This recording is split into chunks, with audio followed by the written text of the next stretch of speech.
मूकं करोति वाचालं पंगुं लंघायते गिरिं यत्कृपातमहं वन्दे श्रीगुरुं दीनतारिणं श्रीचैतन्यमीश्वरं परमानंदमाधवं। हरे कृष्णा। अध्यात्म मंथन या यूट्यूब चॅनलमध्ये मी शुभम बनकर आपले सहर्ष सहृदय स्वागत करतो।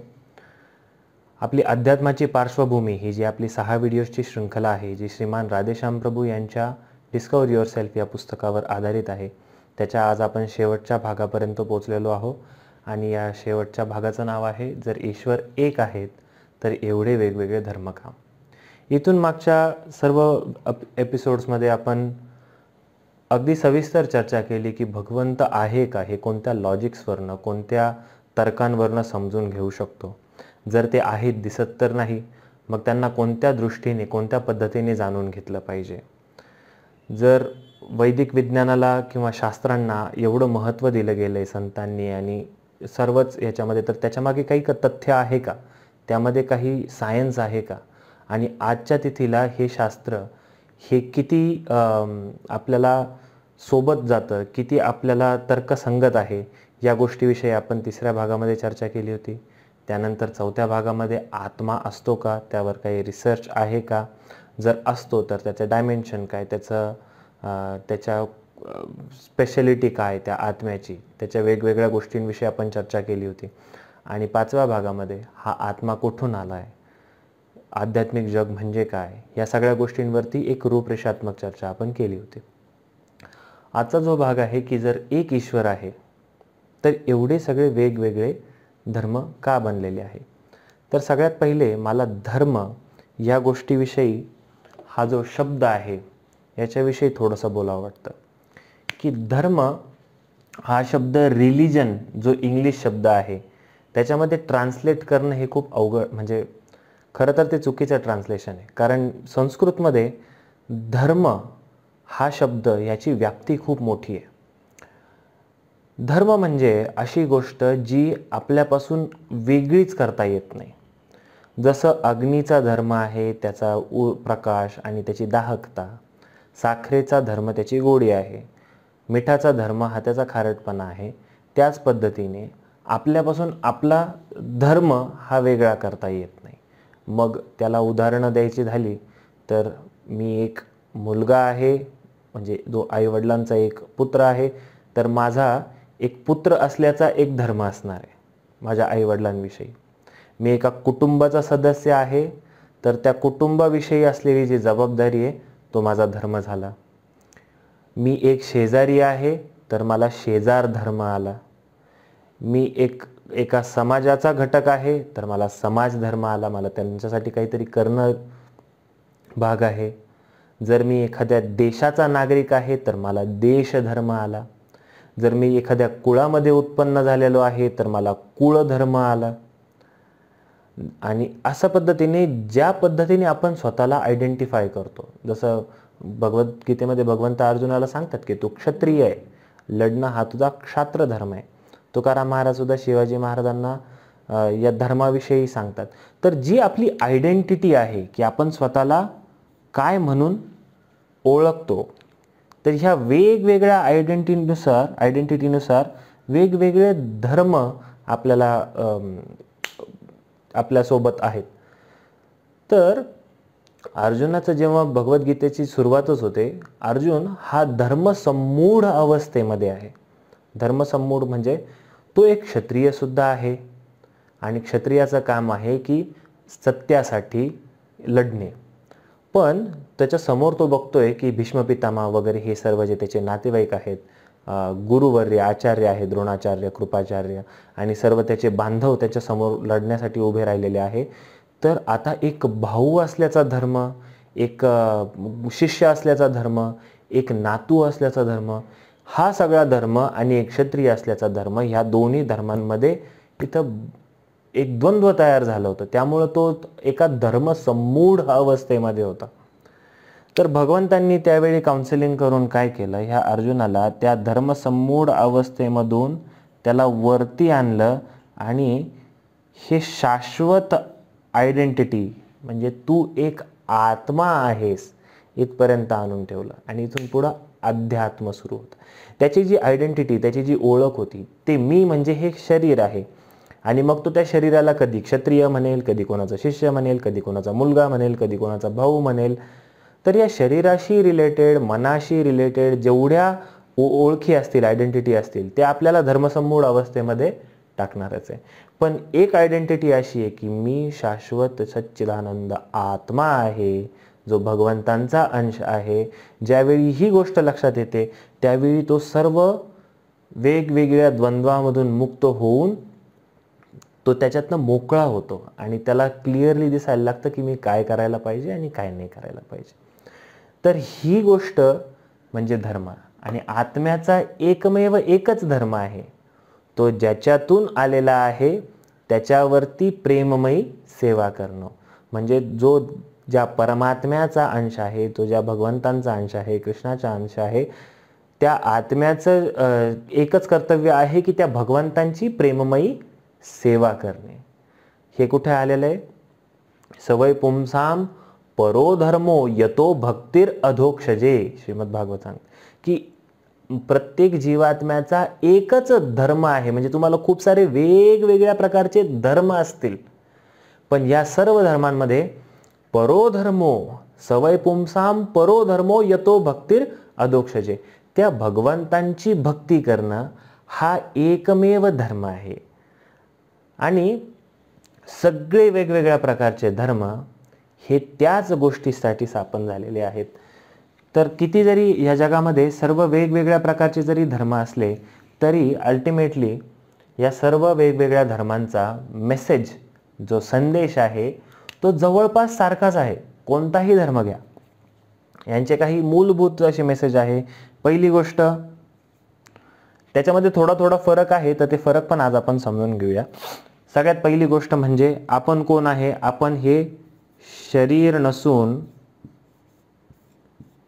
आपण आत्मा आहे. हे कोणत्याही धर्मामध्ये जाते, हेच म्हणणार.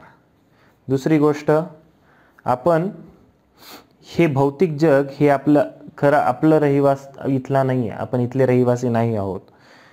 आध्यात्मिक जगाचे आपण रहिवासी आहोत. आणि आपण कोणाचे आहोत? हा आत्मा कोणाचा आहे? हा आत्मा भगवंतांचा अंश आहे.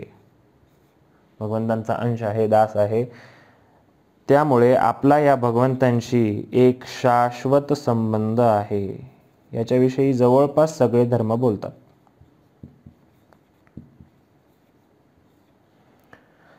आणि हा शाश्वत संबंध आपल्याला पुनर्स्थापित करायचा आहे. मग त्या पद्धतीने वेगवेगळ्या पूजा पद्धती आहेत.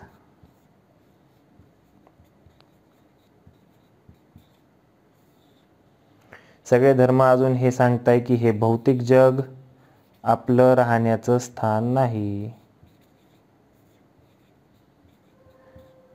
आणि प्रत्येक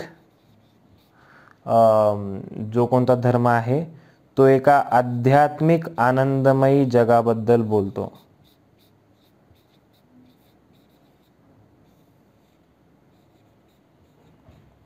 संपूर्ण आनंदमयी असल्याचं हे जग असं सांगितलं जातं.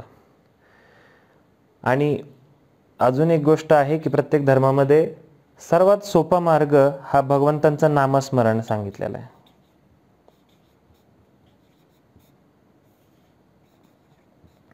तर ह्या गोष्टींवर आपण थोडी थोडी चर्चा करूया. आता सर्वात पुरातन आणि सर्वात प्राचीन जर धर्म म्हणला तर आपला सनातन धर्म आहे.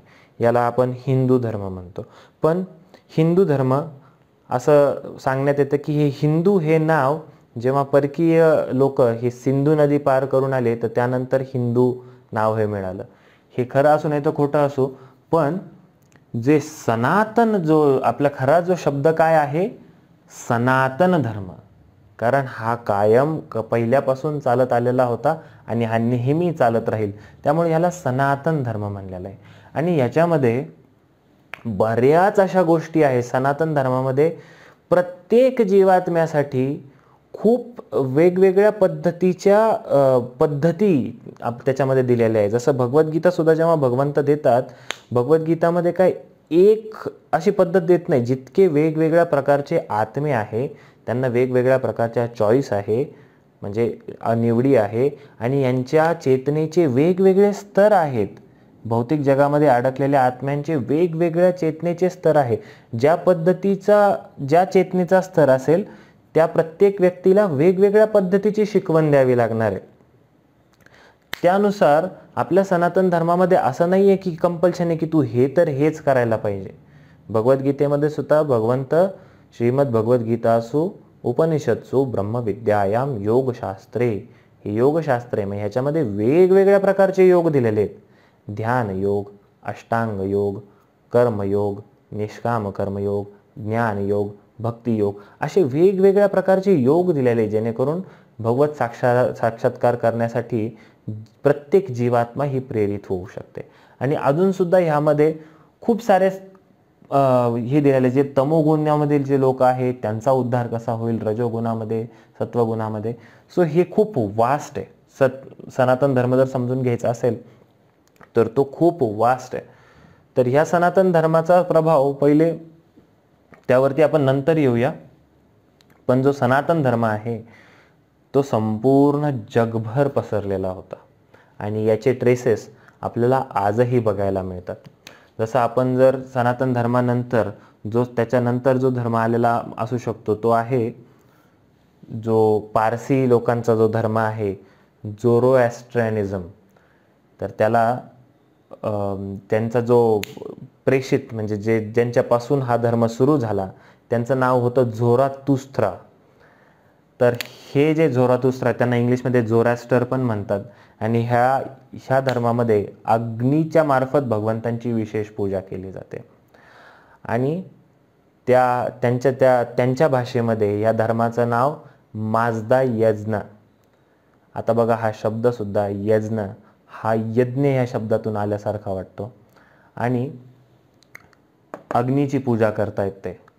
यज्ञामध्ये अग्नीच्या मार्फतच पूजा केली जाते. त्यांचे स्पेशल असे कुंड असतात ज्याच्यामध्ये तो अग्नी ते कधी विझून देत नाही, नेहमी तो प्रज्वलित ठेवता. हा कुठंतरी वैदिक सभ्यतेचाच प्रभाव आहे की ते यज्ञाच्या माध्यमातून भगवंतांची पूजा करतात. फक्त ते भगवंतांचं नाव त्याच्यामध्ये ते अहुरा माजदा असं म्हणतात त्यांना. आणि त्याच्यामध्ये त्यांचे वेगवेगळे कन्सेप्ट्स आहे. त्यानंतर बुद्धिझम आणि जैनिझम याकडे आपण नंतर येऊया. अजून जे पुरातन रिलिजन्स आहे जसं की चायनामध्ये दाओइझम आहे.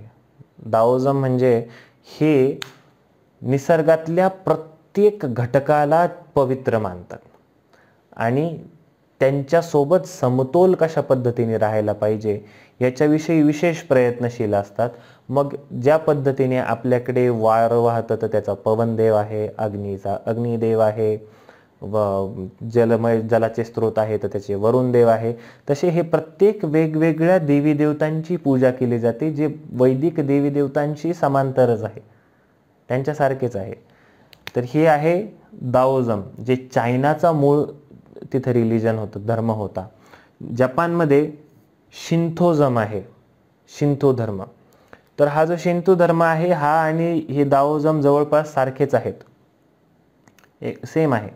याच्यामध्ये सुद्धा जे प्रत्येक गोष्टीमध्ये एक स्पिरिट असतं, एक चेतना असते असं त्यांचं म्हणणं आहे.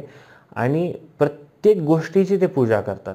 मग ते वॉल्कॅनो असतील त्याची सुद्धा पूजा करतील, डोंगरांची करतील, झाडांची करतील.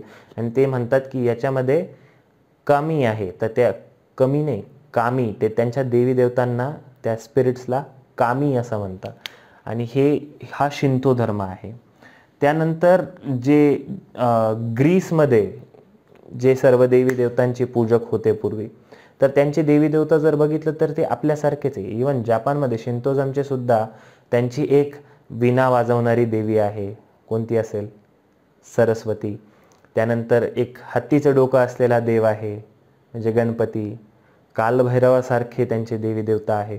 तर आपल्या हिंदू धर्मासारखेच त्यांची देवी देवता आहे आणि त्यांच्या नावामध्ये सुद्धा खूप समानता आहे.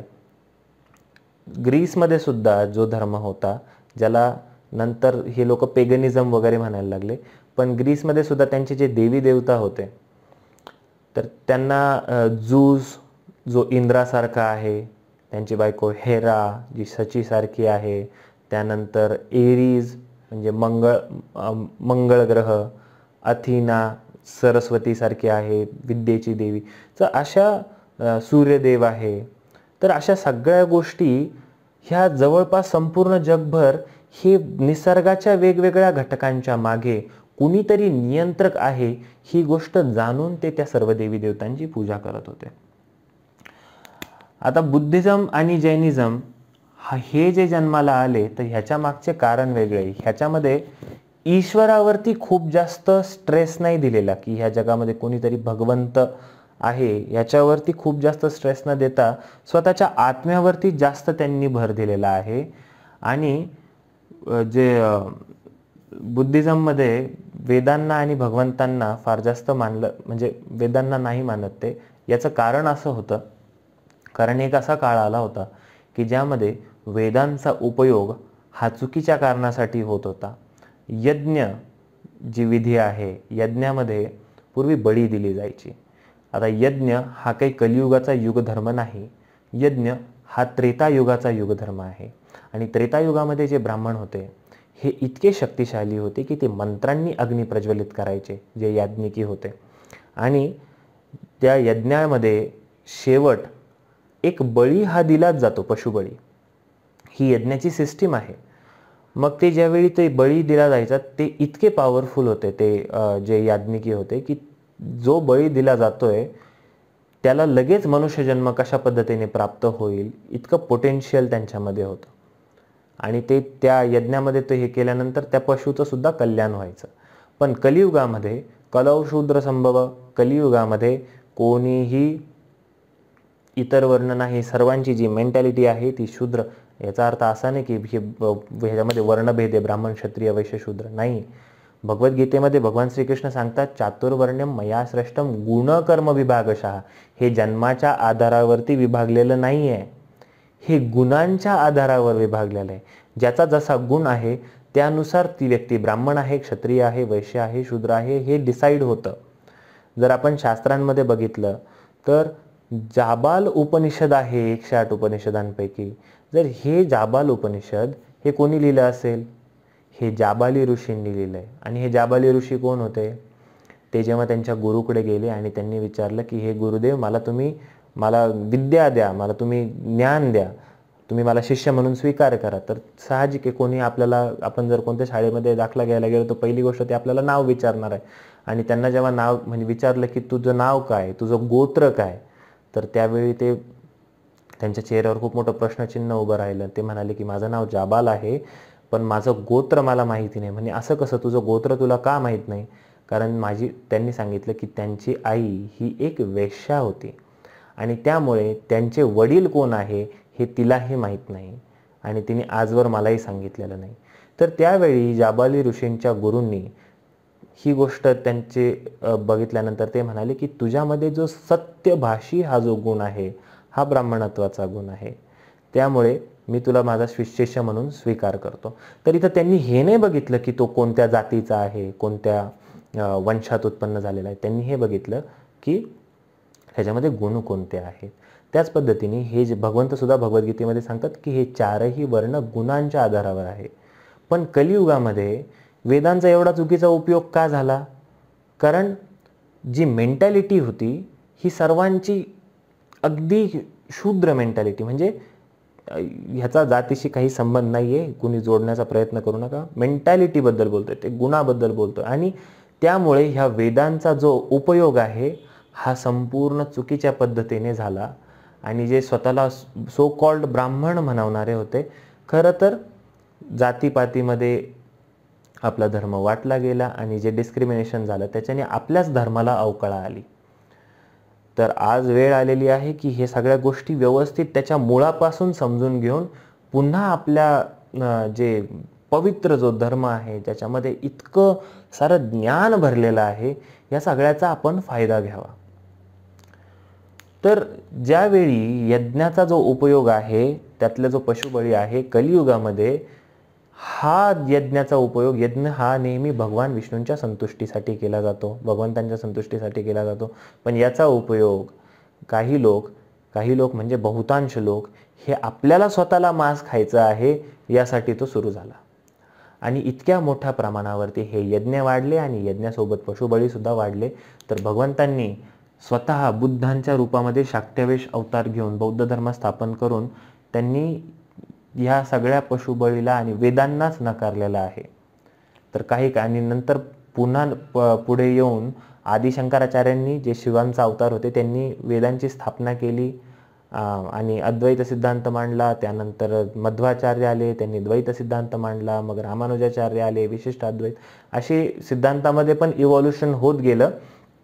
पण बुद्धांचा जो बौद्ध धर्म स्थापन होण्याचं जे कारण होतं तर ते हे होतं की लोकांनी हिंसा करू नये, ते पण वेदांच्या नावावर. वेद एवढे पवित्र आहे. ज्या पद्धतीने एखादा मुलगा आहे त्याला आपण काहीतरी शिकवतो आणि त्यांनी पाठीवरती खूप चिरखुड्या ओढून ठेवल्या, तर टीचर काय करतात, येतात आणि संपूर्ण पाठी कोरी करून देतात, सगळं विसरून जा.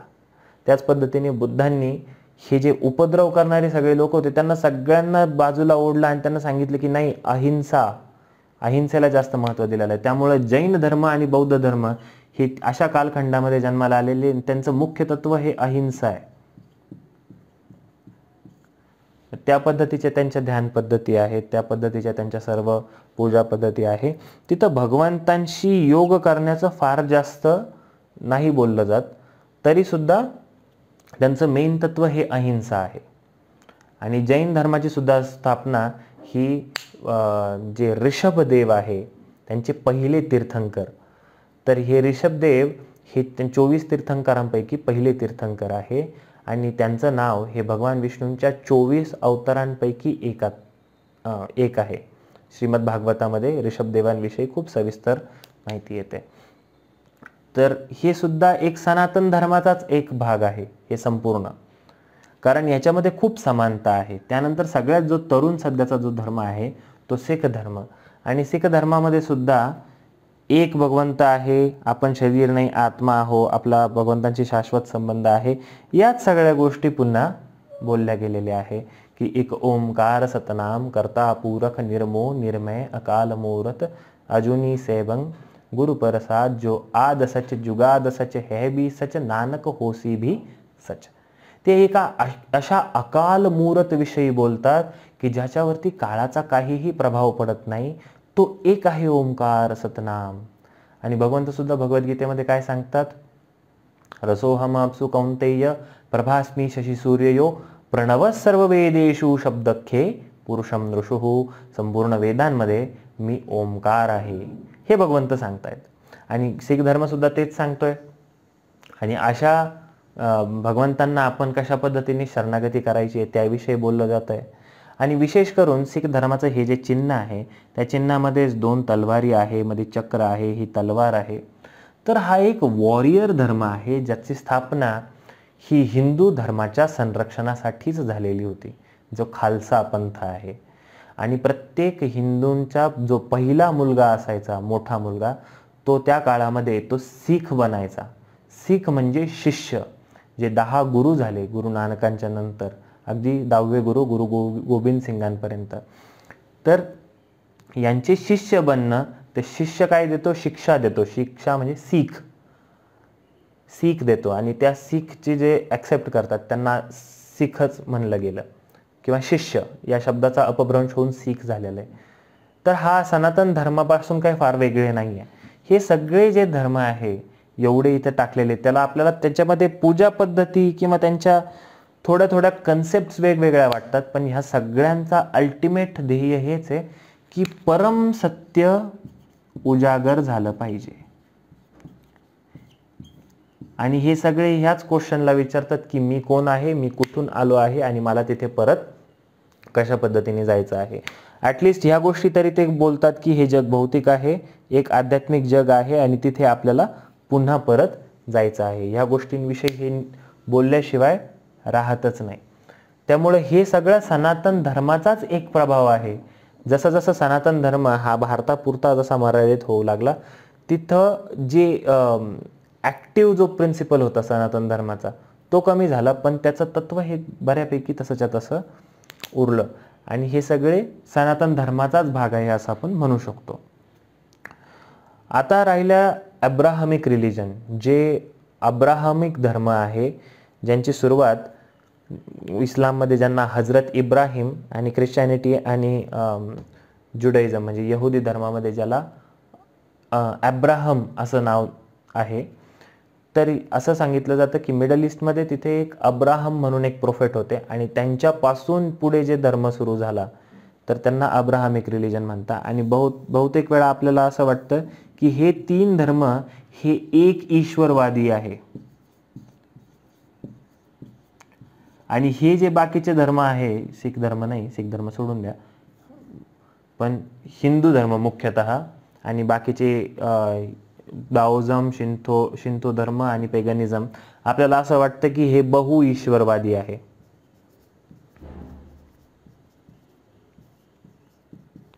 असं सर्वसाधारणपणे लोकांना वाटतं, पण खरं तर तसं नाहीये.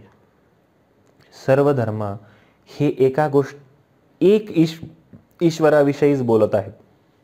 सनातन धर्मामध्ये सुद्धा एको ब्रह्म द्वितीयो नास्ती, एक ब्रह्म आहे. भगवंत सुद्धा भगवद्गीतेमध्ये सांगतात, मत्तः परतरम नान्यात किंचिदस्ति धनंजय मयी सर्वम इदम प्रोतम सूत्रे मणिगणा इव. माझ्यापेक्षा श्रेष्ठ असं काही नाही. म्हणजे एक ईश्वराविषयी हे सर्व शास्त्र आपलं बोलतंय. मग तुम्ही म्हणताल की आपल्याकडे तर 33 कोटी देवी देवतांची पूजा करण्याची पद्धत आहे, मग हे कसं काय?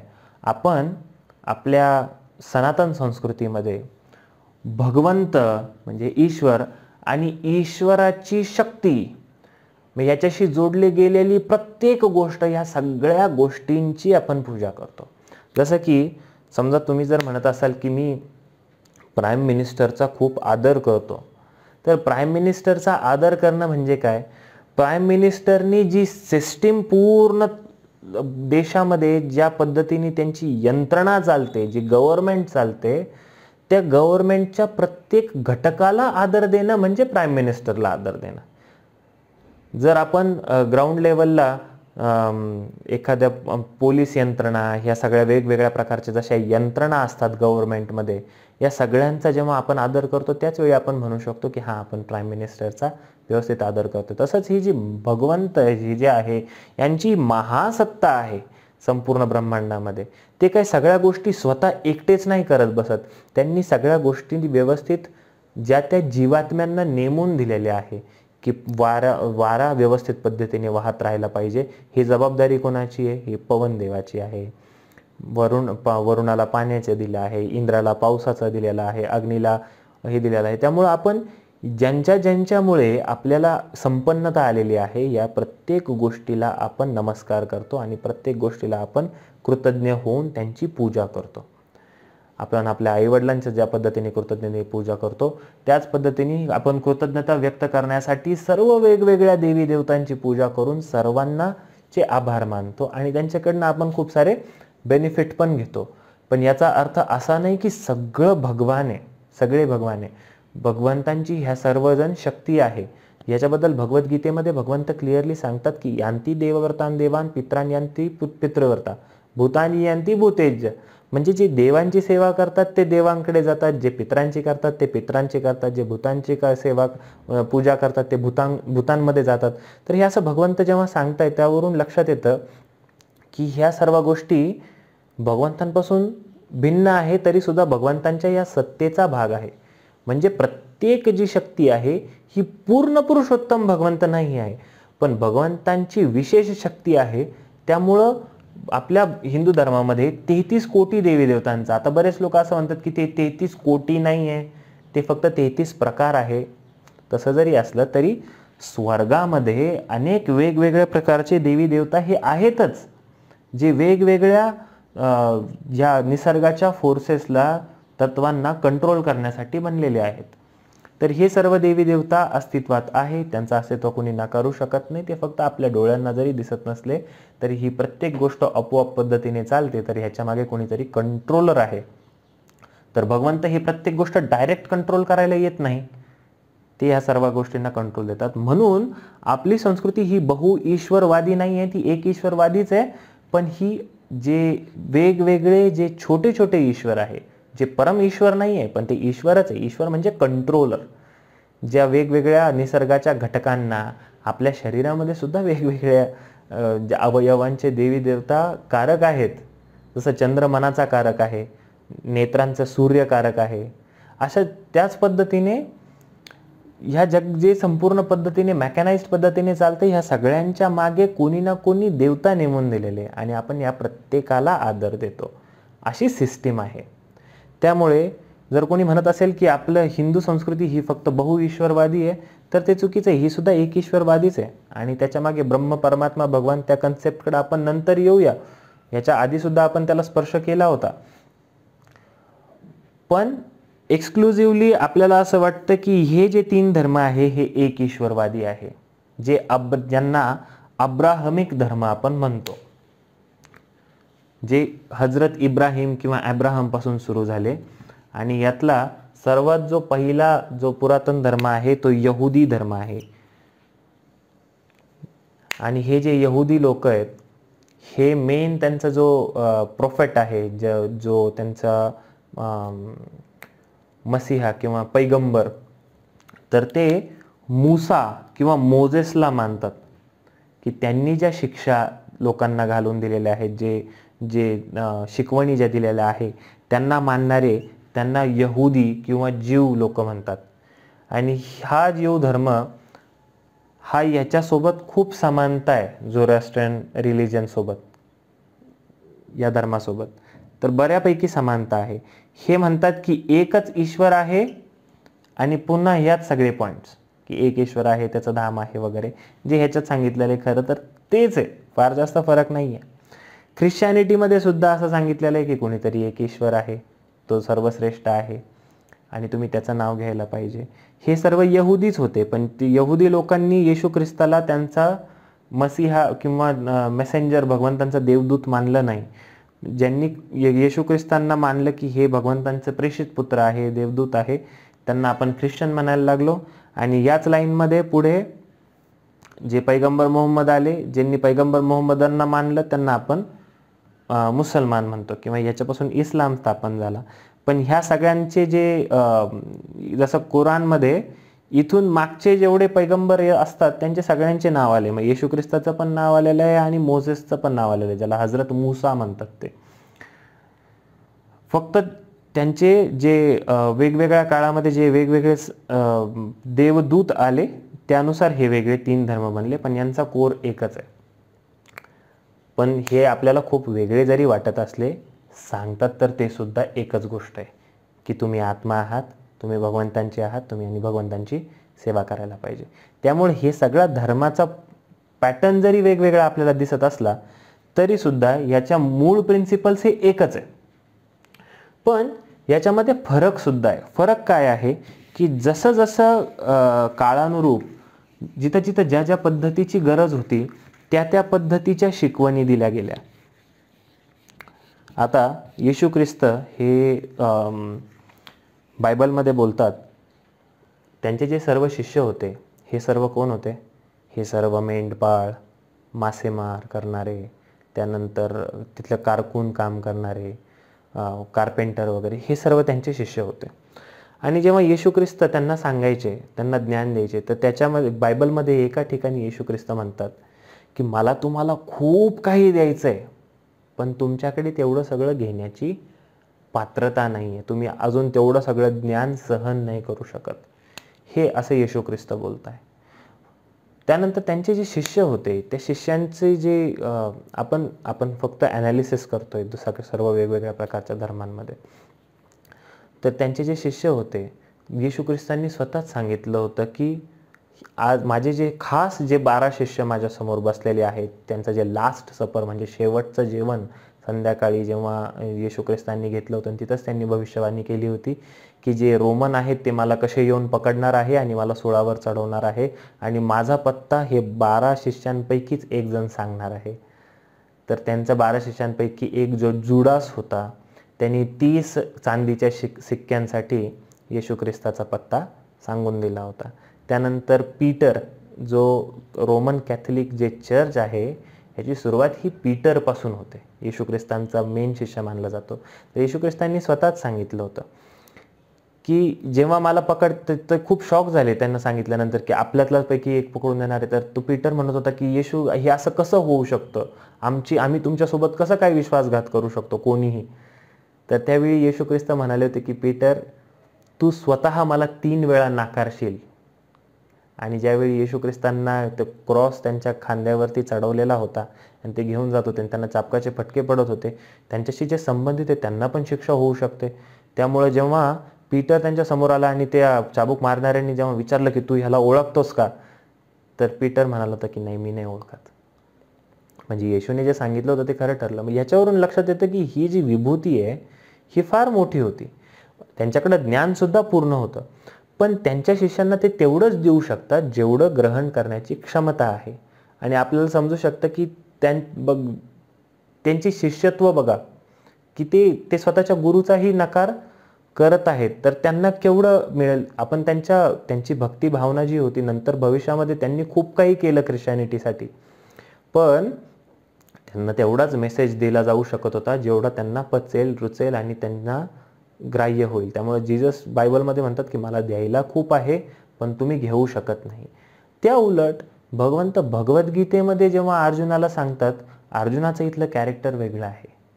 अर्जुन एक आयडियल कॅरेक्टर आहे आणि त्याच्यामध्ये संपूर्ण इंद्रिय सुद्धा त्यांनी जिंकून घेतलेले आहे. अर्जुनचं एक दुसरं नाव गुडाकेश आहे, म्हणजे त्याच्या झोपेवरती त्याचं पूर्ण नियंत्रण होतं आणि सगळ्या इंद्रियांवरही होतं. जेव्हा तो स्वर्गामध्ये गेला होता, सर्व वेगवेगळ्या प्रकारची विद्या शिकायला जेव्हा ते वनवासाच्या कालावधीमध्ये होते, तर स्वर्गामध्ये गेलेले असताना पृथ्वीवरती कोणीही असणार नाही अशी अप्सरा उर्वशी ही अर्जुनावर भाळली होती आणि तिने तिचं प्रणय निवेदन अर्जुनासमोर ठेवलं होतं.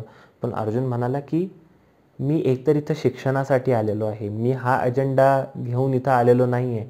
दुसरी गोष्ट, तू किती जरी सुंदर असली तरी माझे पूर्वज पुरुरवा यांची तू पत्नी राहिलेली आहेस, त्यामुळे तू नात्याने माझी आजीसारखी झाली तर मी तुझ्यासोबत रत होऊ शकत नाही. तर त्यावेळी ती उर्वशी खूप तापली.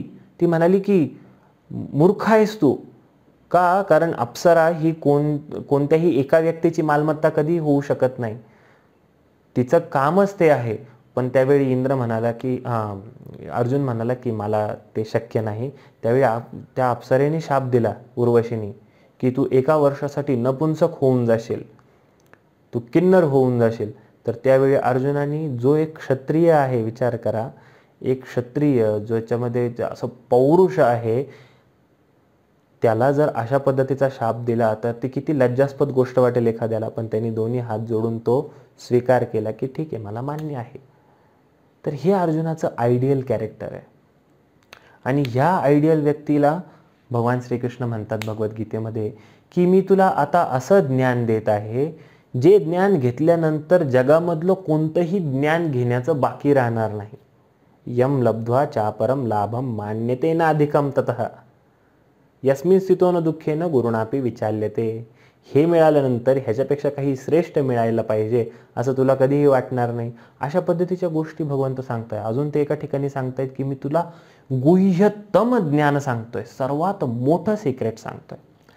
तर ह्यावरून आपण लक्षात घ्यायला पाहिजे की हे बाकीचे जे सर्व धर्म आहे, आपल्याला त्यांच्याविषयी वाईट नाही म्हणायचं आहे काही, पण प्रत्येक गोष्टीची जशी एक वेगवेगळा स्तर असतो. जसं की एक पहिलीतला मुलगा आहे, त्याला जर विचारलं की 2 - 1 किती रे बाळा, तर तो सांगेल की 1. पण त्याला विचारलं 1 - 2 किती, तर तो हसायला लागेल की असं नसतंच. पण जो मोठ्या क्लासमधला मुलगा आहे तो सांगेल की -1 आहे. तशाच पद्धतीने हे सर्व धर्म हे ज्याच्या त्याच्या स्थानावरती खूप श्रेष्ठ आहे, पण यांच्या ज्या शिकवणी आहेत ह्या किंवा प्रार्थना आहे त्याच्यामध्ये सुद्धा फरक आहे. जसं की ख्रिश्चॅनिटीमध्ये, इस्लाममध्ये ह्या ज्या प्रार्थना आहेत, त्यांच्या प्रार्थना जास्त करून की आम्हाला आमचं डेली ब्रेड मिळू दे, आमच्या परिवाराचं रक्षण होऊ दे वगैरे, ह्या सर्व अशा ज्या गोष्टी आहेत अशा पद्धतीच्या प्रार्थना आहेत. आणि भगवंतांविषयी खूप डिटेल काही नाही सांगितलेलं बायबलमध्ये किंवा कोरानमध्ये. जसं बायबलमध्ये जो जेनेसिस चॅप्टर आहे त्याच्यामध्ये हे जग कसं तयार झालं, तर एक खूप छोट्याशा पॅराग्राफमध्ये त्यांनी सगळ्या गोष्टी सांगितलेल्या आहे की पहिल्या दिवशी भगवंतांनी हे बनवलं, दुसऱ्या दिवशी हे बनवलं, तिसऱ्या दिवशी हे बनवलं, चौथ्या दिवशी हे बनवलं आणि शनिवारी आराम केला. किंवा म्हणतात की गॉड म्हणाले की let there be light and there was light, म्हणजे भगवंत म्हणाले की प्रकाश होऊ दे आणि प्रकाश झाला. अशा पद्धतीने भगवंतांचं वर्णन केलं. पण भगवंतांविषयी फार जास्त वर्णन नाही आलेलं. भगवंतांचे जे प्रेषित पुत्र आहे वगैरे त्यांच्याविषयी भरपूर आलेलं आहे, पण भगवंतांविषयी विशेषकर खूप जास्त वर्णन आलेलं नाहीये. पण जे श्रीमद भागवतम जर आपण बघितलं तर त्याच्यामध्ये हे संपूर्ण ब्रह्मांड कशा पद्धतीने निर्माण होतं, भगवंत त्यांचा पहिला विस्तार बलराम, ते बलरामाचा चतुर्व्यूह विस्तार होतो, संकर्षण अनिरुद्ध प्रद्युम्न वासुदेव, या संकर्षणापासून पुन्हा एक चतुर्व्यूह विस्तार होतो, त्यातल्या संकर्षणापासून कारणोदकामध्ये महाविष्णू येतात. ह्या महाविष्णू जेव्हा बाहेर श्वास सोडतात त्यांच्या रोमछिद्रांमधून अनंत कोटी ब्रह्मांडाची उत्पत्ती होते. ह्या महाविष्णूंच्या बाहेर जाणाऱ्या श्वासाला सर्ग म्हणतात. हेच महाविष्णू परत स्वतःचा विस्तार संपूर्ण छोट्या छोट्या ब्रह्मांडांमध्ये करतात आणि तिथे गर्भोदकशाही विष्णूंच्या रूपाने जातात. त्या गर्भोदकशाही विष्णूंच्या नाभीतनं कमळनाळ निघते, त्याच्यामध्ये ब्रह्मदेव उत्पन्न होतात आणि सगळं अनंत कोटी जे वेगवेगळे ब्रह्मांड आहे त्याच्या वेगवेगळ्या सिस्टीम आहे. पण आपलं जे ब्रह्मांड आहे ते 14 व्हर्टिकली अरेंज प्लॅनेटरी सिस्टीम्सचं बनलेलं आहे. मग ब्रह्मदेव त्या ब्रह्मांडाला भूमंडल आणि वरती भुवरलोक, स्वर्गलोक, महलोक, जनलोक, तपोलोक आणि आपल्या खाली अतल, वितल, सुतल, तलातल, महातल, रसातल आणि पाताल. आणि मग ते कशा पद्धतीने बनतं, कशा पद्धतीने काय काय सगळं बनतं ह्याच्या तपशीलवार आणि डिटेल डिस्क्रिप्शन दिलेलं आहे. त्यामुळे जे बाकी जे धर्म आहेत यांचं पद्धत ही भगवंतांवरती प्रेम करण्यासाठीच बनवलेली आहे. त्यामुळं आपण कोणत्याही धर्माला कधीही नावं ठेवू शकत नाही, कारण तो भगवंतांची योग करण्याचा ते प्रयत्न करताय. पण सांगण्याचं तात्पर्य एवढंच की भगवद्गीता आणि जे आपलं वैदिक शास्त्र आहे त्याच्यामध्ये ज्या गोष्टी एकदम डिटेलमध्ये दिलेल्या आहे त्याच्यामध्ये अगदी एकदम बेसिक गोष्टी दिलेल्या आहे. जसं की चोरी करू नका, दाऊ शॅल नॉट किल, इतरांचा खून करू नका. आता जर सभ्य समाजामध्ये कोणी बसलेलं असेल तर असं सांगण्याची गरजच नाही आहे की कोणाचा खून करू नका, कारण सगळ्यांना माहिती की सगळे सभ्य आहे. पण अशा टीचिंग्स का द्यावं लागल्या, कारण ऑडियन्स तशी होती, त्यांचे शिष्य त्यावेळेचे ते काल परिस्थिती तशी असल्यामुळे त्यांना त्या त्या पद्धतीने त्या शिकवणी द्याव्या लागल्या. किंवा जसं जे कुराण आहे, कुराणमध्ये एका ठिकाणी असा उल्लेख आलेला आहे की किमान स्वतःची आई आणि बहीण यांच्याशी संबंध ठेवू नका, किमान डुक्कर म्हणजे डुक्कर आणि जे कुत्रा आहे श्वान हे खाऊ नका. म्हणजे हे जे लोक होते हे सर्व वेगवेगळ्या प्रकारच्या त्या गोष्टी करत होते, म्हणून त्या पद्धतीचा उपदेश द्यावा लागतोय. मग अशा लोकांना डायरेक्ट जर तुम्ही सांगितलं की भक्ती योग करा, जे काही आहे तुमचं सगळं संपूर्णपणे भगवंतांवर समर्पित करा, तर ते लगेच स्वीकार करणार नाहीये. का? कारण इथं आम्हाला आमचं दररोजचं जेवण मिळवण्याची प्रॉब्लेम आहे आणि हे काय तुम्ही सगळं समर्पण करा. तर हे ज्ञान वैराग्य ह्या सगळ्या गोष्टी लगेच तिथे दिल्या जाऊ शकत नाही. त्यामुळं यांचे बेसिक प्रिन्सिपल्स हे खूप साधे आहेत की तुम्ही भगवंतांना शरण जा, आठवड्यातनं एकदा तुम्ही डेली प्रेयर्सला या आणि भगवंतांना शरणा, म्हणजे साध्या साध्या गोष्टी घालून दिलेल्या होत्या. आणि त्यांचे नियमसुद्धा साधे साधे की दाऊ शॅल नॉट किल, तुम्ही खून नाही केला पाहिजे वगैरे, अशा सगळ्या गोष्टी याच्यामध्ये आहेत. तर त्याच्यावरून आपण समजू शकतो की याच्या बाकी सर्व धर्मांमध्ये खूप साधारणपणे जे ज्ञान आहे तेच वैदिक शास्त्रांमध्ये डिटेल आहे. म्हणजे आपण असं म्हणू शकतो की हे प्राथमिक भगवंतांकडे जाण्याचे जे रूट आहेत त्याला आपण असं म्हणू शकतो. पण जेव्हा आपण उन्नत होतो, ज्यावेळी आपल्याला जास्त माहिती घ्यायची आहे, त्यावेळी आपण वेदांकडे आल्याशिवाय आपल्याला पर्याय नाही. तर एखादं म्हणाल म्हणजे तुमचं असं म्हणणं आहे की हा तुमचाच धर्म श्रेष्ठ आणि आमचं सगळं तुम्ही कमी सांगताय. इथं श्रेष्ठ कनिष्ठतेचा भागच येत नाही. एकेकाळी ह्या स्तराला आपण सुद्धा सगळे असल्याशिवाय आपण वेदांपर्यंत पोचलेलो नाही आहे. ही एक क्रमवार प्रोसेस आहे ज्याच्यामध्ये आपण हळूहळू हळूहळू आपल्या चेतनेचा विकास करत वरती वरती जातो. त्यामुळे भगवंत भगवद्गीतेमध्ये क्लिअर सांगतात ना की बहुनाम जन्मनामंते ज्ञानवान माम प्रपद्यते. वासुदेव सर्वम इति स महात्मा सुदुर्लभः.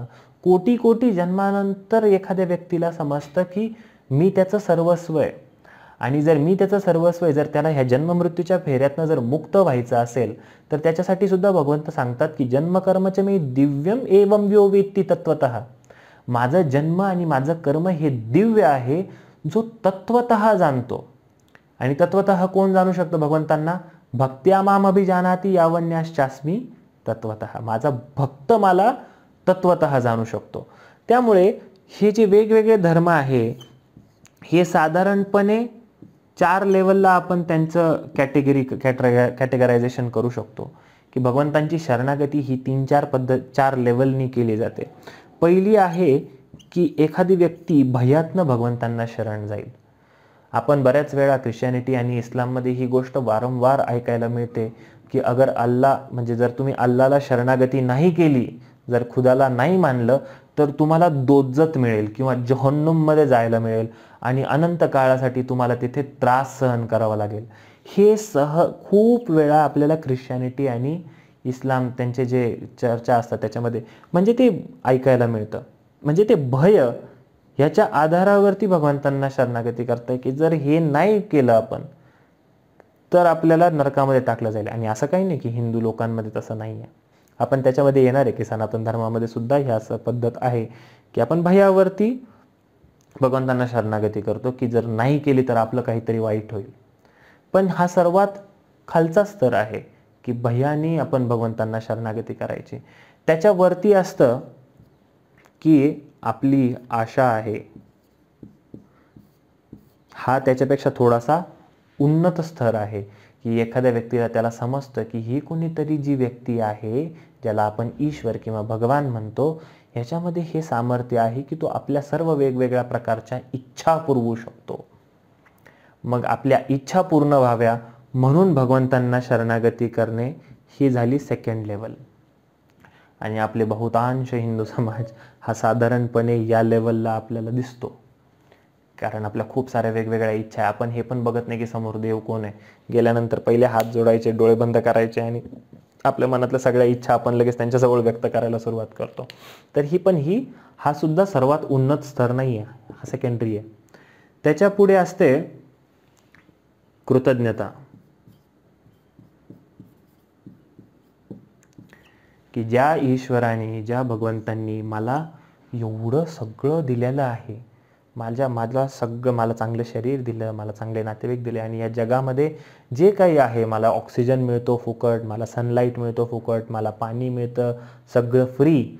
तर ही ज्या पद्धतीने त्यांनी दिलेलं आहे तर माझं कर्तव्य आहे. कृतज्ञता म्हणजे ही त्याची कर्तव्य बुद्धी आहे की हे माझं कर्तव्य आहे की त्या ईश्वराविषयी कृतज्ञता व्यक्त करायची आहे. आणि तो कर्तव्यामुळे तो भगवंतांना शरणागती करतो.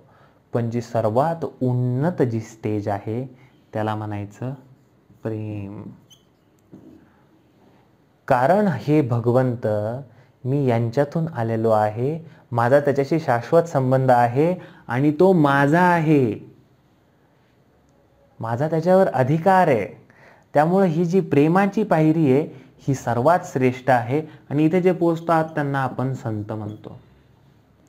आणि आपलं जे संपूर्ण सनातन धर्माचं जे दर्शन आहे ते ह्या गोष्टीला खूप हायलाईट करतं की भगवंतांशी प्रेममयी संबंध स्थापित करणे आणि तो सुद्धा वेगवेगळ्या रसांमध्ये. मग हे कोणकोणत्या रसांमध्ये भगवंतांशी संबंध स्थापित केला जाऊ शकतो? भगवंतांची शांत, ठीक आहे आपण त्याच्यामध्ये नंतर येऊया. आपण पहिले सनातन धर्मामध्ये सुद्धा कोणत्या पद्धतीचे वेगवेगळ्या पंथ का आहे ह्याचं सुद्धा जाणून घेऊया. पण हे जे 4 स्तर आहे ह्या 4 स्तरांवरती भगवंतांना शरणागती केली जाऊ शकते. शरणागती न करण्यापेक्षा तर हे सर्वच स्तर चांगले आहे. पण आपण बघतो की वेगवेगळे धर्म हे आपल्याला वेगवेगळ्या लेवलला दिसतात आणि वेगवेगळ्या पद्धतीने हे शरणागती करत असतात. आता आपल्या सनातन धर्मामध्ये जे वैदिक आपलं धर्म आहे त्याच्यामध्ये खूप सारे वेगवेगळे पंथ आपल्याला दिसतात. असं नाही की सर्व काही एकच मानताय. तर ही वेगवेगळे पंथ कशाला बनवले? ठीक आहे, तुम्ही म्हणता की सनातन धर्म खूप व्यापक होता, असं आहे तसं आहे, पण या वेदांमध्येच कुठं सांगितलंय शिवांची पूजा करा, कुठे सांगितलंय देवीचे हे करा, कुठे सांगितलंय गणपतीचं हे करा, असं वेगवेगळ्या गोष्टी ह्याच्यामध्ये लोक म्हणतात की काय नेमकं कोण श्रेष्ठ आहे, कोण कनिष्ठ आहे, कोण भगवान आहे, कोण काय आहे, हे काहीच समजत नाही. त्यामुळे लोक म्हणतात की एकच शक्ती आणि तिचेच वेगवेगळे रूप आहे. पण जर शास्त्रांच्या आधारावरती आपण जर बघायला गेलो तर ही सगळी सिस्टीम आणि हे सगळे वेगवेगळ्या प्रकारचे पंथ याची निर्मिती का बरं झालेली आहे? कारण जो मनुष्य आहे तो 3 गुणांच्या अधीन आहे, सत्वगुण, रजोगुण आणि तमोगुण. आता जी तमोगुणी जो व्यक्ती आहे, तमोगुण म्हणजे मोड ऑफ इग्नोरन्स, यामध्ये असलेला व्यक्ती ह्याचा मुळातच स्वभाव हा डिस्ट्रक्टिव्ह, की कशा पद्धतीने मी काहीतरी उपद्रव करेल, डिस्ट्रक्शन करेल, हा मूळ त्याचा स्वभाव असतो. मग तिथे आळस आला, तिथे डिस्ट्रक्शन म्हणजे याला आनंद डिस्ट्रक्शनमधून मिळतो, त्यामुळं तमोगुणी व्यक्ती याला मांस खाल्ल्यानंतर आनंद मिळतो, कारण याच्यातनं कोणत्या तरी एका जीवाची हत्या होते, तिथं काही ना काहीतरी बिचाऱ्याचं आयुष्य हे उद्ध्वस्त होत आहे. पण आता त्याची तशी वृत्ती आहे, त्याला मजाच त्या पद्धतीने मिळते. मग बिचाऱ्याचा ह्याचा कसा उद्धार होईल? याला तुम्ही डायरेक्ट भक्तीचं, प्रेमाचं तत्वज्ञान नाही सांगू शकत. जसं येशू ख्रिस्तांनी त्या लोकांना सांगितलं की तुम्ही साधं हे करा, साध्या गोष्टी, तसं ह्याला सुद्धा काहीतरी साधंच सांगावं लागणार आहे. मग कशाने हा रेग्युलेट होऊ शकतो? तर मग ह्या व्यक्तीला कनेक्ट व्हायला भगवंतांशी काहीतरी पाहिजे ना, काहीतरी सिस्टीम पाहिजे. मग भगवंतांचे जे विशेष पार्षद आहे, जे भगवान शिव आहे, काली आहे, भगवंतांची बहिरंग शक्ती, आणि शिव यांच्याबद्दल असं ब्रह्मसंहितेमध्ये बोललं गेलेलं आहे, क्षीरम यथा दधिविकार विशेष योगात संजायते नहि ततः पृथगस्ति हेतो स शंभुताम विबुधा समुपैति कार्यात गोविंदम आदिपुरुषम तमहम भजामी. म्हणजे ज्या पद्धतीने दुधामध्ये थोडासा विकार उत्पन्न केला की त्याचं फाटून ज्या पद्धतीने दह्यामध्ये रूपांतर होतं, त्याच पद्धतीने जेव्हा भगवान विष्णू जे शुद्ध सत्व आहे, त्यांच्या आपण मागं 3 शक्तींविषयी बोललो होतो, भगवंत त्यांची अंतरंग शक्ती, तटस्थ शक्ती, बहिरंग शक्ती, इथून याच्या मागच्या लेक्चरमध्ये. तर जेव्हा भगवंत त्यांच्या बहिरंग शक्तीचा कंट्रोल घेण्यासाठी भगवान विष्णू जेव्हा तो दृष्टिपात करतात, ह्या शक्तीवरती केलेला दृष्टिपात म्हणजेच शिव आहे. आणि शिव आणि विष्णू याच्यामध्ये फार डिफरन्स नाही आहे, फक्त मूळचा डिफरन्स आहे. जसं दुधातनं दही येतं त्याच पद्धतीने भगवान विष्णू हे भौतिक प्रकृतीचा चार्ज घेण्यासाठी शिव बनतात, आणि ते शिव आणि शक्ती किंवा काली, आणि शिवाचं रूप आहे महाकाल. तर या रूपांमध्ये जो तमोगुणी व्यक्ती आहे तो यांच्याशी खूप लवकर कनेक्ट होऊ शकतो. का? कारण ते त्यांना सारखे वाटतात. त्यामुळे जे तमोगुणी व्यक्ती आहे ते भैरवाला किंवा भद्रकालीला हे ते मांस अर्पण करू शकतात. याचा अर्थ असा नाही की त्या देवी देवतांना ते पाहिजे, त्यांना ते पाहिजे नाहीये, तरी सुद्धा ते स्वीकार करतात. कारण ज्यावेळी तमोगुणी व्यक्ती आहे त्याला असं वाटतं की हां, हे आपल्यासारखे, हे देवता आपल्याला आवडू शकतात, आणि तो याच देवतांकडे अट्रॅक्ट होतो. का? कारण भैरवाला दारू अर्पण केली जाऊ शकते, कालीला मांस अर्पण केलं जाऊ शकतं, आणि ते अर्पण केल्यानंतर हा खाऊ शकतो. आता जे 100% पाप या व्यक्तीला मिळणार होतं, हे जे आहेत शिवशक्ती हे खूप उच्च स्तरावरचे आहेत.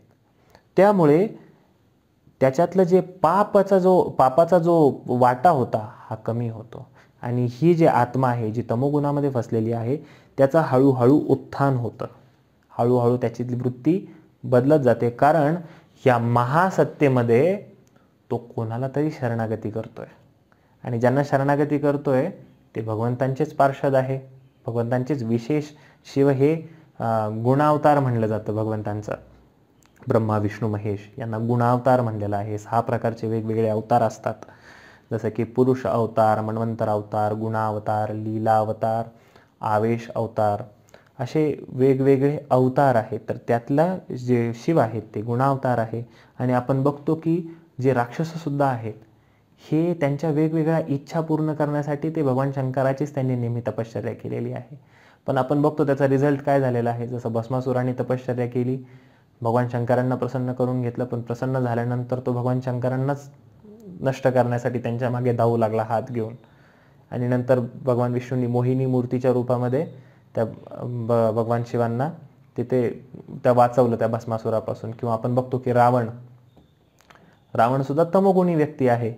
तो जरी प्रकांड पंडित असला, खूप ज्ञानी असला, पण तमोगुणामुळे त्याला त्याच्या इच्छा फुलफिल करायच्या आहे. मग तो कोणाकडे जातो? तो शिवांकडे जातो. पण आपण हे केलं पाहिजे की नेहमी जेव्हा आपण तमोगुणामधले जे सर्व आत्मे आहेत यांना त्यांचा उद्धार होण्यासाठी हे सर्व नियम शास्त्रांमध्ये घालून दिलेले आहेत. त्यामुळे जे 18 पुराणांची रचना केलेली आहे, ह्या 18 पुराणांपैकी 6 पुराण हे वेदव्यासांनी तमोगुणी लोकांसाठी लिहिलेले, आणि त्याच्यामध्ये ज्या सगळ्या गोष्टी सांगितलेल्या आहेत त्या अशा पद्धतीने सांगितलेल्या आहे की त्या लोकांना ह्या महाकाळाविषयी, महाकालीविषयी अटॅचमेंट तयार होईल. तिथं त्यांचे गुणगान केलेले आहे.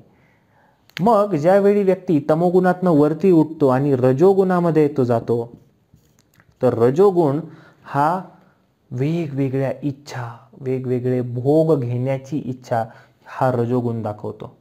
की असं लॅविश लाईफ पाहिजे, अशा पद्धतीचे वेगवेगळ्या प्रकारचे भोग मला भोगायचे आहे, हे रजोगुण दाखवतो. मग ह्या रजोगुणामध्ये सर्व वेगवेगळ्या प्रकारच्या 33 कोटी जे देवी देवता आहे यांची व्यक्ती पूजा करू लागतो. का? कारण याचा मोटो एकच आहे की आपल्याला आपली मजा झाली पाहिजे. मग हे जे रजोगुणी वृत्तीचे लोक असतात हे कोणाचेच नसतात. हे चतुर्थीला गणपतीचे, नवरात्रीत देवीचे, शिवरात्रीला शंकराचे, सोमवारी शंकराचे, मंगळवारी गणपतीचे, बुधवारी विठ्ठलाचे, गुरुवारी दत्ताचे, शुक्रवारी देवीचे, शनिवारी शनी मारुतीचे, रविवारी खंडोबाचे, हे सगळ्यांचे असतात. यांच्यामध्ये एक असं कोणाला ते शरणागती करत नाही. त्यामुळे भगवंत सुद्धा भगवद्गीतेमध्ये म्हणतात की व्यवसायात्मका बुद्धी रेकेह करुनंदना बहुशाखा ही अनंताष्ट. यांचा सगळा भक्ती नसतेच, तो सगळं फ्लो कुठेही जिथं जाईल तिथे मी तुझा आहे अशा पद्धत असते. त्यामुळे हे जे रजोगुणी लोक यांची फक्त एकच इच्छा असते की माझ्या इच्छा पूर्ण झाल्या पाहिजे. त्यामुळे हे इंद्र, चंद्र, वरुण, सूर्य आणि वेगवेगळ्या देवी देवतांना नवस करणारे लोक आहे. पण हे सुद्धा वाईट नाही आहे, कारण ह्याच्यातनं त्यांची उन्नती होते. कारण ते कोणाला तरी ऑथॉरिटी मांडताय आणि काही ना काहीतरी पूजा, कर्म, दान, धर्म या सर्व गोष्टी करतात. भले स्वतःच्या इच्छेसाठी असेल तरी सुद्धा हे सगळं केल्यामुळे यांचा सुद्धा उद्धार होतो आणि हळूहळू ते सत्वगुणामध्ये येतात. आणि जो सत्वगुणामध्ये जो व्यक्ती असतो तो मुख्यत्वे लक्ष्मी नारायण हे जे भगवंतांचे शुद्ध सत्वातले जे रूप आहे त्यांना शरणागती करत असतो. लक्षात घ्या, कधीही आपण एकट्या लक्ष्मीला किंवा एकट्या नारायणाला शक्यतो आपल्या ह्याच्यामध्ये हे पूजत नाही. आपण नेहमी सोबत शिव पार्वती, लक्ष्मी नारायण हे आपण नेहमी जोडीने हे करतो. कारण शक्ती आणि शक्तिमान यांना सेपरेट करून पूजा केली तर ती अर्धवट मानली जाते. तर हे सत्वगुणी जे लोक असतात हे मुख्यतः लक्ष्मीनारायण, आणि सत्वगुण हा जो भाव असतो याच्यामध्ये डिस्ट्रक्शन असतं की जेव्हा त्रास देईल तेव्हा आनंद होतो. त्यामुळं मदिरा पिल्यानंतर काय होतं, स्वतःच्या शरीरालाच त्रास होतो, पण त्याच्यातनं यांना आनंद मिळतो. स्वतःचं शरीरच हळूहळू सडायला लागतं, लिव्हर सिरोसिसने जातो बिचारा माणूस. किंवा मांस जर खाल्लं तर त्याच्याने काय होतं, दुसऱ्या एखाद्या जनावराचा जीव घ्यावा लागतो, त्यावेळी त्यांना आनंद मिळतो. इथे दुसऱ्यांना त्रास नाही देणार हे लोक रजोगुणी, पण यांना स्वतःचा आनंद खूप प्यारा असतो. पण सत्वगुणी जे लोकांचं लक्षण आहे ते आहे की त्यांना इतरांसाठी काही ना काहीतरी करायचं असतं. त्यामुळे हे जे सत्वगुणी लोक आहे हे इतरांसाठी करण्यासाठी खूप प्रवृत्त असतात आणि मुख्यतः लक्ष्मीनारायणाची सेवा करतात. आणि यांच्यासाठी 6 पुराण, यांच्यासाठी 6 वेगवेगळे पुराण दिलेले आहेत. या 6 पुराणांमध्ये सगळं वेगवेगळ्या प्रकारचं कर्मकांड सर्व ह्या गोष्टी दिलेल्या आहेत, जेणेकरून रजोगुणी लोकांचं मन संतुष्ट होईल. आणि त्याच्यामध्ये वेगवेगळ्या देवी देवतांच्या कथा वगैरे सर्व येतात. आणि उरलेले जे 6 पुराण आहेत जसं की पद्मपुराण इत्यादी वेगवेगळे पुराण, ब्रह्मवैवर्त पुराण, तर हे सर्व सत्वगुणी लोकांसाठी वेदव्यासांनी बनवलेलं आहे. आणि जे संपूर्ण वैदिक शास्त्राचा मुकुटमणी आहे श्रीमद भागवत, त्याबद्दल वेदव्यास म्हणतात की निगमकल्पतरोर्गलितं फलं शुकमुखाद अमृतद्रव संयुतं पिबतं भागवतं रसमालयं. म्हणजे हे सर्व जर वैदिक शास्त्र हे जर एखादं कल्पवृक्ष आहे, कल्पतरू आहे, कल्पतरू म्हणजे तुमच्या सर्व वेगवेगळ्या प्रकारच्या इच्छा पूर्ण करणारं झाड आहे कल्पतरू, तर ह्या कोणत्याही झाडाचं जे महत्त्व काय असतं, त्याचं पिकलेलं रसाळ फळ हे त्या झाडाचं सर्वात महत्त्वाचा भाग असतो. तर जर वेद हे जर कल्पतरू आहे आणि खरंच वेद कल्पतरू आहे, तुम्हाला काय करायचं आहे त्या पद्धतीची सगळ्या गोष्टी वेदांमध्ये दिलेल्या आहे. तुम्हाला एखाद्याचं वाटोळं कसं करायचं आहे हा सुद्धा भाग वेदांमध्ये दिलेला आहे, की जे ब्लॅक मॅजिक वगैरे हे सर्व आहे अथर्व वेदाचा भाग आहे त्याच्यामध्ये, तर ते सुद्धा वेदांमध्ये दिलेलं आहे. आणि तुम्हाला स्वतःच्या सगळ्या इच्छा कशा पूर्ण करायच्या आहे ते सुद्धा वेदांमध्ये दिलेलं आहे वेगवेगळ्या कर्मकांड सेक्शनमध्ये. पण निगमकल्पतरोर गलितम फलम, हे जर वेद हे कल्पतरू आहे, तुमच्या सर्व इच्छा पूर्ण करणारे आहे, तर त्याचं सार काय आहे, याचं गलित म्हणजे पिकलेलं रसाळ फळ म्हणजे श्रीमद भागवत आहे. आणि श्रीमद भागवत हे तुम्हाला सत्वामधून शुद्ध सत्वामध्ये घेऊन जातं. आणि शुद्ध सत्वामध्ये आलेला व्यक्ती राधाकृष्ण, लक्ष्मीनारायण सुद्धा असू शकतात, सीताराम, लक्ष्मीनारायण यांच्या सेवेमध्ये हा प्रेममयी सेवेमध्ये हे होतो. कारण इथे त्याचा आता संपूर्ण स्वार्थ संपलेला असतो आणि त्याला ही गोष्ट कळून चुकलेली असते की माझा भगवंतांशी शाश्वत संबंध आहे आणि तो प्रेममयी सेवा करायला सुरुवात करतो.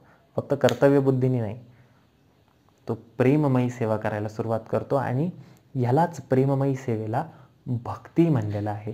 आणि जेव्हा माणूस भक्ती करायला लागतो त्यावेळी भगवंत हे तत्वतः समजू शकतात. भगवंतांना जोपर्यंत आपण तत्वतः व्यवस्थित समजून घेत नाही, हे आपल्या सामर्थ्यावर समजून घेतलं जाऊ शकत नाही. ह्याच्यासाठी भगवंतांचीच कृपा पाहिजे. आणि भगवंत हे फक्त भक्तीनेच बांधले जाऊ शकतात. जे भगवंतांची जी दामोदर लीला होती ज्याच्यामध्ये यशोदा मैया कृष्णाला बांधण्याचा प्रयत्न करत होती, किती जरी प्रयत्न केला दोरीला दोरी बांधली तरी सुद्धा ह्या कृष्णाला बांधलं जात नव्हतं. ते 2 बोटं छोटे पडत होते.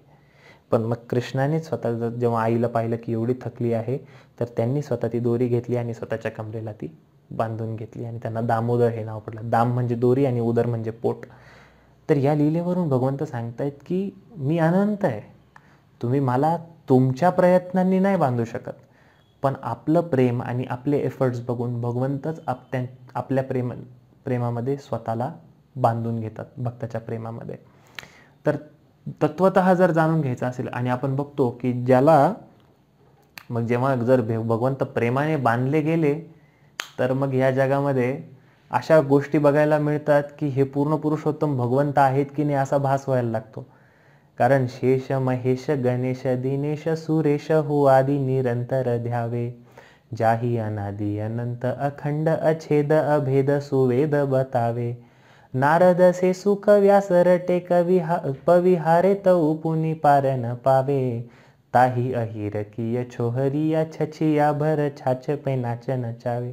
म्हणजे जो अनंतकोटी ब्रह्मांडांचा नायक आहे त्याला शेष महेश गणेश दिनेश सुरेश, शेष म्हणजे शेषनाग, महेश म्हणजे शंकर, दिनेश म्हणजे सूर्य, गणेश म्हणजे गणपती, सुरेश म्हणजे इंद्र, हे सगळे त्याचं निरंतर ध्यान करतात.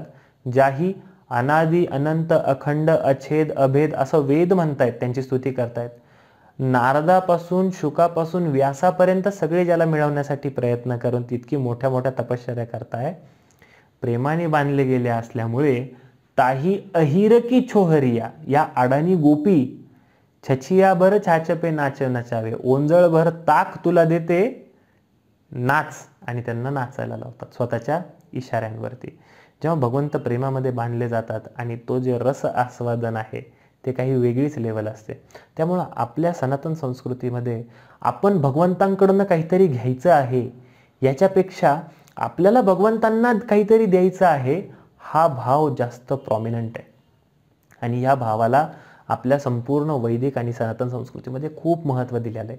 त्यामुळं आपल्या वैदिक संस्कृतीमध्येच बोलत असताना आपण संतांशिवाय आपण काही बोलू शकत नाही. कारण जर धर्म समजून घ्यायचा असेल तर धर्मस्य तत्वम निहितम गुहायम महाजनौ येन गतस्स पंथा.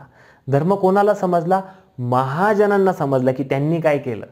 आणि त्यांनी जे केलं त्याचं अनुकरण आपल्याला करणं गरजेचं आहे, कारण त्यांनी धर्म व्यवस्थित त्याचं समजून घेतला आणि तो अवलंब केला. आणि धर्म काय? सवय पुंसाम परो धर्मो यतो भक्तीर अधोक्षजे. हे भगवान श्रीकृष्णांची भक्ती करणं हा जीवात्म्याचा परोधर्म आहे. का? कारण भगवंत म्हणतात की सर्व योनिषु कौंतेय अहम बीज प्रदपिता. मी असं नाही की मी फक्त हिंदूंचा पिता आहे. सर्व योनिषु कौंतेय, ते तिथं काही भेद करत नाही. भगवंत म्हणतात की समोहम सर्व भूतेषु नामे द्वेषस्ति ना प्रिया. मी सगळ्यांना समान आहे. मला कोणी द्वेष करतो किंवा कोणावरती फार पक्षपात करतो अशातला भाग नाही आहे. पण ये यथा माम प्रपद्यन्ते ताम तथैव भजाम्यहम. जो ज्या पद्धतीने मला शरणागती करेल त्या पद्धतीने मी स्वतःचं रूप त्याच्यासमोर व्यक्त करणार आहे. जर एखाद्या व्यक्तीला भगवंतांविषयी फार जास्त शरणागती नाही तर भगवंत लगेच त्यांचं स्वरूप नाही दाखवणार आहे. दुर्योधनासमोर सुद्धा कृष्ण उभे होते, पण दुर्योधनाने भगवंतांना कधी ओळखला नाही, कारण त्यांच्या हृदयामध्ये भावच नाही आहे. अर्जुनाच्या हृदयामध्ये भाव होता, तर भगवंतांनी विश्वरूप सुद्धा दाखवलं, परत चतुर्भुज रूप सुद्धा दाखवलं, आणि त्यांचं सुंदर श्याम सुंदर स्वरूपामध्ये तर ते त्यांच्या निरंतर सोबत होते.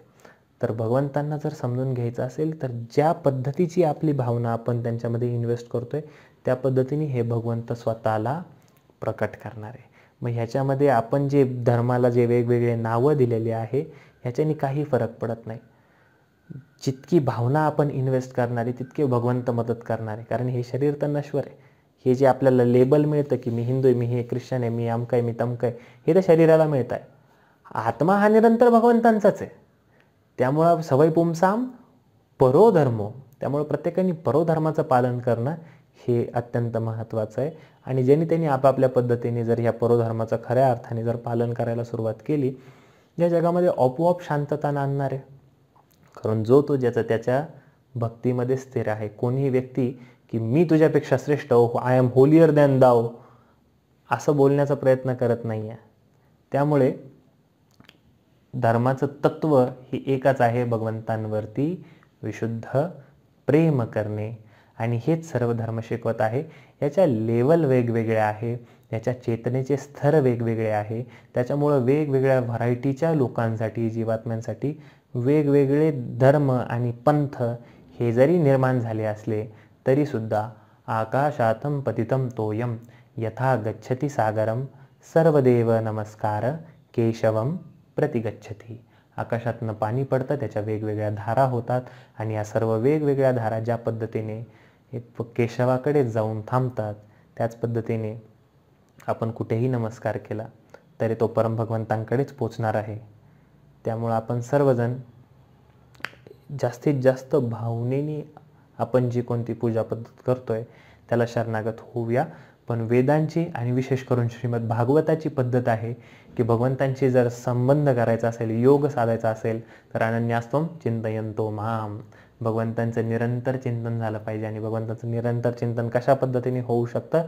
भगवंतांच्या नामसंकीर्तनाने. त्यामुळे तुकाराम महाराज सांगतात, नामसंकीर्तन साधन पै सोपे जळतील पापे, जन्मांतरीचे नलगे करणे सायास जावे वनांतरा, सुखे येतो घरा नारायण. त्यामुळं आपण सर्वजण भगवंतांना शरणागती करायचं असेल तर कलियुगामध्ये सर्वोत्तम आणि सर्वात सोपं साधन आहे भगवंतांचं नामसंकीर्तन. हरे कृष्ण कृष्ण कृष्ण हरे हरे, हरे राम राम राम हरे हरे. श्रील प्रभुपाद की जय.